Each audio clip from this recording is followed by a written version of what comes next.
क्या आतंकी आका पाकिस्तान पर कुछ बड़ा करने वाला है भारत? क्या पहलगाम आतंकी हमले पर ठोस एक्शन का समय आ गया है? क्या कुछ बड़ा होने वाला है? आज एक के बाद एक 4 बड़ी बैठकों का दौर चल रहा है और आधी रात पहले आपको बता दें कि जो तस्वीर सामने है उसने ये साफ कर भी दिया कि कुछ बड़ा होने वाला है। कुछ बड़ा होने का अंदेशा पाकिस्तान को भी है और उसकी रातों की नींद उड़ी हुई है। दरअसल कल शाम को पीएम मोदी ने रक्षा मंत्री, एनएसए, सीडीएस और तीनों ही सेना प्रमुखों के साथ में बैठक की। सेना को टाइम, सेना को टारगेट और तरीके तय करने की छूट दी, यही बात भी कही।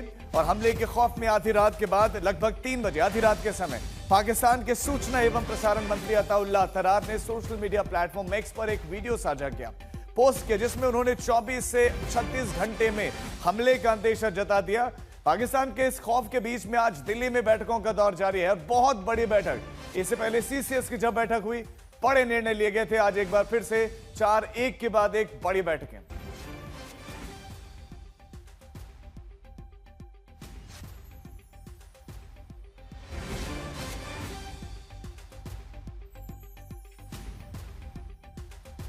कल भी बैठकों का दौर देखने को मिला और फिर उसके बाद से रात के समय स्थिति ये कि रात को पाकिस्तान के सूचना एवं प्रसारण मंत्री एक पोस्ट करते हैं, एक वीडियो साझा करते हैं, जिसमें वो ये कहते हैं कि 24 से 48 घंटे के बीच में कुछ बड़ा हो सकता है, भारत हमला भी कर सकता है। और आज के दिन की बात करें तो बैठकों का दौर जारी है, बैठकों की शुरुआत हो गई है। सीसीएस की बैठक जो है आपको बता दें कि चल रही है और एक के बाद एक 4 बड़ी बैठकें होने वाली। इसी खबर पर और ज्यादा जानकारी के साथ हमारे संवाददाता अशोक सिंघल हमारे साथ जुड़े। अशोक, जो इस समय बैठक चल रही है, क्या कुछ अपडेट भीतर से मिल रहा है और कितनी लंबी चल सकती है सीसीएस की बैठक? देखिए, सीसीएस की बैठक तो खत्म हो गई, उसके बाद सीसीपीए की बैठक हुई है और फिर उसके बाद सीसीए और उसके बाद कैबिनेट मीटिंग होनी है। पूरा उसी की दिशा में काम हो रहा है। जो आतंकियों का सबक सिखाना है, उनके आकाओं को सबक सिखाना है। कल भी जो हाई लेवल की मीटिंग हुई थी, जिसमें खुद राजनाथ, एनएसए तीनों चीफ थे, उसमें जो सेना को ऑथराइज किया गया था कि आप निर्णय लें, जो भी लेना है आपको। टारगेट टाइम की जो बात हो रही है कि कब तय करना है, कब समय होगा और कब किसको टारगेट करना है, ये तमाम चीजें कल हुई। और आज सीसीएस की बैठक हुई और जब पिछली सीसीएस की बैठक हुई थी तो उसमें कूटनीतिक फैसले लिए गए थे पाकिस्तान के खिलाफ। और आज भी कहीं ना कहीं चीजों को रिव्यू किया गया, सिक्योरिटी को लेकर के क्या हालात हैं, पूरा अपडेट लिया गया। तो ये तमाम मीटिंगें उसी का एक्सटेंशन है जो पिछली मीटिंग हुई थी। और एलओसी पर, बॉर्डर पे क्या हालात हैं, उसके बाद से जब ये कूटनीतिक फैसले लिए गए थे, डिप्लोमेटिक स्ट्राइक की गई थी। और लेकिन इतना जरूर है कि जो आर्मी को जो ऑथराइज किया गया, एक जरूर फैसला लेगी। सबक सिखाने की बात है, जो मिलिट्री एक्शन जरूर लिया जाएगा सरकार की ओर से, आर्मी की तरफ से, वो निश्चित तौर से। लेकिन कब होगा, किस दिन होगा, ये आर्मी तय करेगी।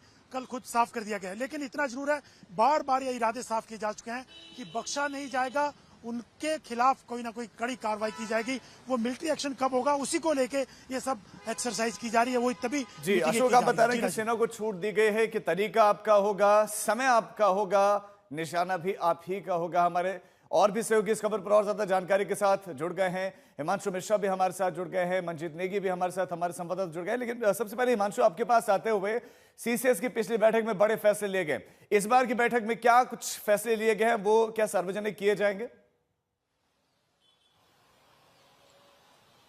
देखिए, मुझे लगता है जो पिछली बैठक के अंदर जो 5 बड़े फैसले लिए गए थे डिप्लोमेटिक तौर पर, यानी कूटनीतिक स्तर पर, उन फैसलों को जो है बताया गया था ब्रीफिंग के जरिए विदेश मंत्रालय के द्वारा।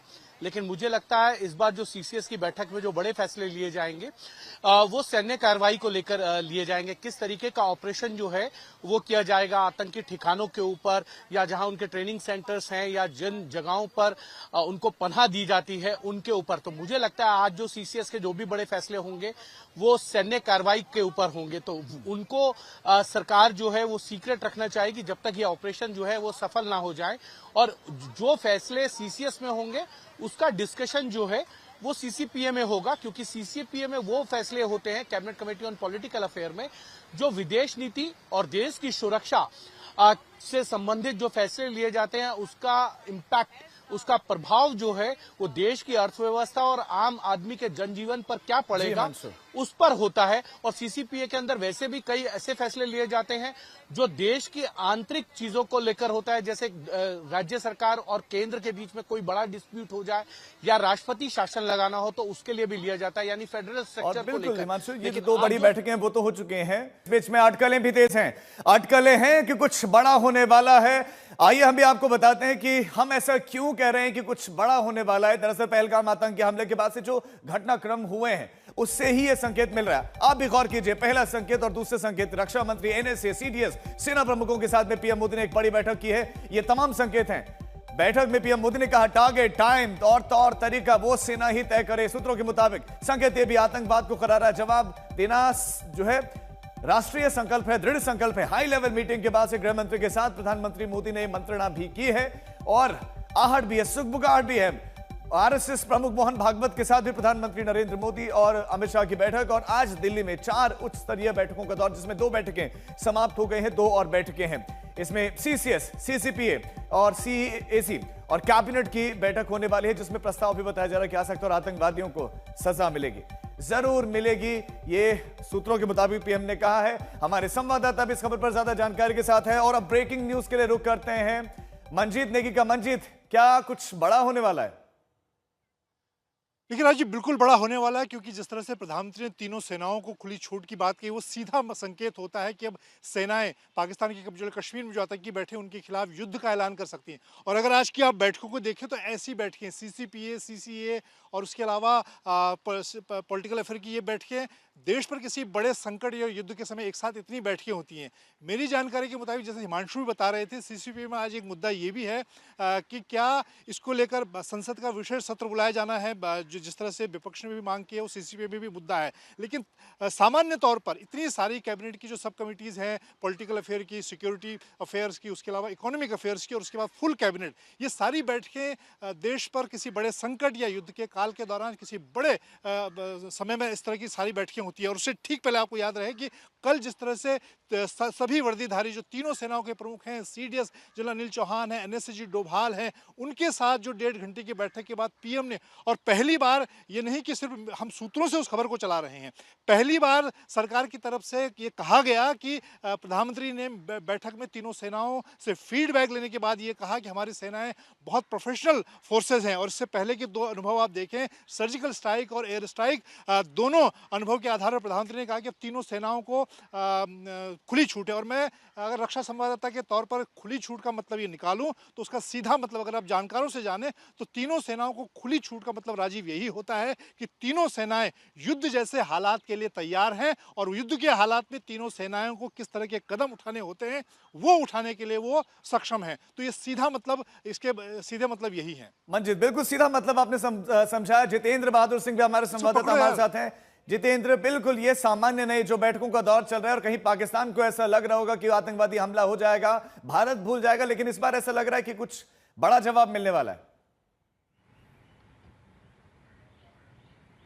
देखिए राजीव, जिस तरीके से कल से बैठकें हो रही हैं और आज भी 4 बड़ी बड़ी बैठक हो रही हैं, इन बैठकों को लेकर के पाकिस्तान में भी एक तरीके का हड़कंप मचा हुआ है। हमने पिछले 4 से 6 दिनों में देखा है जिस तरीके से कि पाकिस्तान जिस तरीके से डरा हुआ है और सीज फायर वायलेशन पाकिस्तान की तरफ से लगातार किया जा रहा है। 20 ऐसे फ्रंट हैं जिसको कि पाकिस्तान ने वहां से खोला हुआ है और वहां से सीज फायर वायलेशन करता है। रात के अंधेरे में Rajiv, cease fire violation Pakistan भले ही कर रहा है, भारतीय सेनाएं उसका जवाब लगातार दे रहे हैं, लेकिन पाकिस्तान के अंदरूनी अगर हालातों की बात करें तो वो पूरी तरीके से डरा हुआ है। जो इंटरनेशनल बॉर्डर का इलाका है, चाहे वो जैसलमेर के उस पार की बात करें, वहां पर भी उसने अपने जो पाक रेंजर्स हैं उनकी गतिविधियों को तेज बढ़ाया है। इसके साथ साथ हमने देखा है कि जो जम्मू कश्मीर का इंटरनेशनल बॉर्डर या पंजाब का, उसकी तरफ जो पाकिस्तान पीओके का एरिया है या फिर इन तमाम जगहों की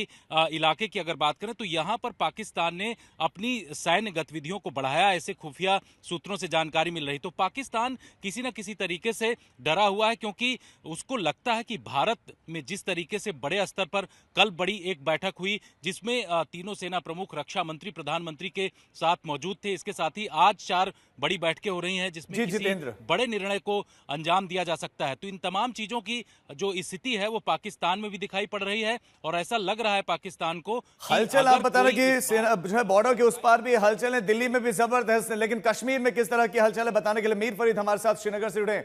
मीर फरीद, सुरक्षा बलों की किस तरह की हलचल और जो दिल्ली में बैठकें चल रही, क्या किसी तरह की मूवमेंट आपको कश्मीर घाटी में दिखाई दे रही है? जी राजीव, हलचल तो यहाँ भी बहुत ज़्यादा है। जैसे हम कह रहे हैं कि पिछली बार भी जब बालाकोट हुआ या उससे पहले भी जो कुछ हुआ, सबसे ज़्यादा असर जम्मू कश्मीर और खासकर घाटी में पड़ता है। इस बार भी लोग जो है अनिश्चितता में है कि आखिर क्या होगा, क्योंकि काफ़ी समय के बाद जो है अमन लौटा था, सब कुछ ठीक चल रहा था। अचानक इस हमले ने जो है सब कुछ तितर बितर कर दिया है। अलग अलग लेवल पे चीज़ें हो रही हैं। और अगर आप बॉर्डर की बात करें, एलओसी की बात करें, तो हम जानते हैं कि काफ़ी जो है हीटअप हो चुकी है।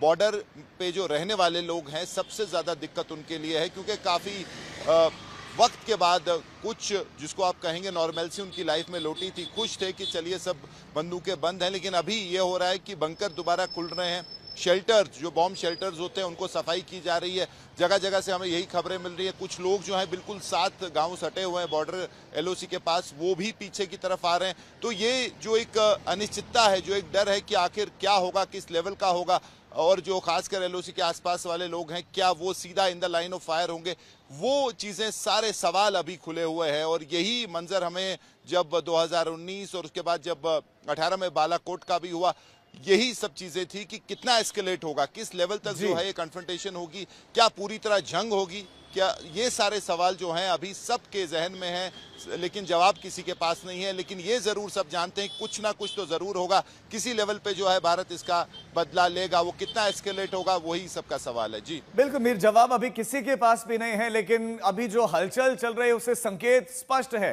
संकेत साफ है कि भारत कार्रवाई करेगा और कार्रवाई करनी भी चाहिए। जो आतंकवाद को पाल रहे हैं, पोस रहे हैं, बढ़ावा दे रहे हैं, भारत भेज रहे हैं, यहां पर दहशतगर्दी फैला रहे हैं, भारत कब तक सहेगा? ये जख्म सीने पर कब तक सहे जाएंगे? इसमें कोई दो राय नहीं कि अब ये समाप्त होना चाहिए, ये खत्म होना चाहिए। पाकिस्तान आतंकिस्तान के रूप में अब उसको पूरा विश्व जानता है।